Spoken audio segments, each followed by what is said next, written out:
Before we start work on the equation of a straight line, I'd like to review the coordinate geometry formulae that we learnt at the end of term 1. The first one we're going to review today is the distance formula. Now the distance formula, if you remember, was used to find the length of an interval. Remember, an interval is a piece of a line, okay? And for the distance formula, if I were to draw this triangle in here, if I was using the distance formula on these 2 points, we would be finding the length of this line here, this D. How long is this hypotenuse of this triangle? And we last term we looked at this formula, we unpacked it. We said that this part of the formula, the x2 minus the x1, which corresponds to this x coordinate of this one and the x coordinate of that one, this x2 minus x1 is equivalent to finding this length here. The length of this side is x2 minus x1, and the other, the y2 minus y1, that's equivalent to taking the y coordinates of these points and subtracting them.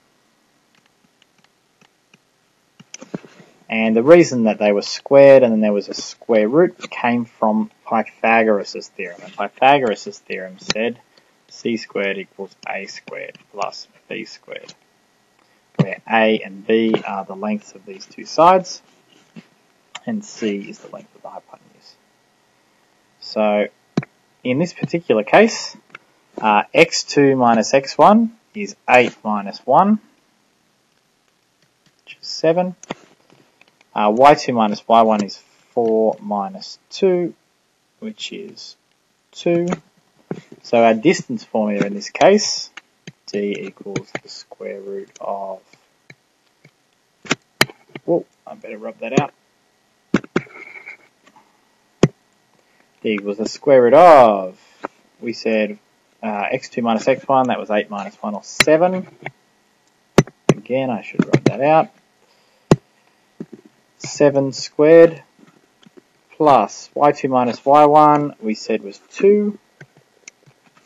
So I'm going to get square root of 7 squared, which is 49,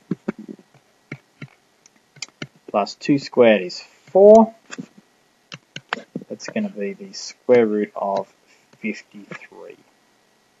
And there's nothing nice that that's going to be divisible by, so we will leave our answer in that form. If you wanted to, you could get a decimal approximation of that, but that will do us for the moment. So the length of this side is the square root of 53. Now, if you want to get an approximation of how big that is, 53 is a number between 49 and between 64. The significance, of course, of those numbers are that 49 is 7 squared and 64 is 8 squared. So this number, 53, okay, must be some number between 7 and 8 that's squared. So in other words, the length of this side is somewhere between 7 and 8. If we look at our triangle, that's slightly longer than the longer of the two sides, so that looks about right. So we can probably guess that this is the correct length of that side. So that's how we use the distance formula to find the length of an interval.